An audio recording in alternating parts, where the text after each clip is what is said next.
السلام علیکم، S M news کے ساتھ میں ہوں سید مقدر رضا۔ ایس ایم نیوز اسٹوڈیو میں خوش آمدید۔ خبروں کے سلسلے کو مزید آگے بڑھاتے ہوئے خبر شامل کرتے ہیں چونیا سے۔ ہمارے نمائندے عرفان اشرف کی رپورٹ کے مطابق مسلم لیگ نون کی چیف آرگنائز محترمہ مریم نواز کی ہدایت پر مائنارٹی ونگ کوآرڈینیٹر کا نوٹیفیکیشن دینے کی تقریب کا انعقاد کیا گیا۔ اس موقع پر شفیق حاکم خان کو deputy coordinator minority wing district Kasur تحصیل چونیا مقرر کیا گیا ہے۔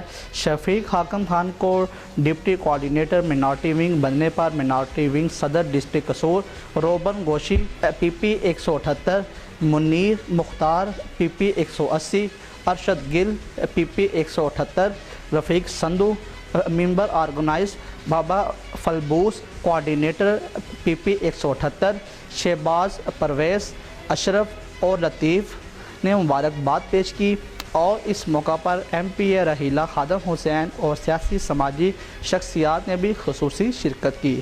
ڈپٹی کوآرڈینیٹر مائنارٹی ونگ شفیق حاکم خان اور مائنارٹی ونگ کے تمام اراکین نے مسلم لیگ نون کی چیف آرگنائز محترمہ مریم نواز کے لیے نیک تمناؤں کا اظہار کیا۔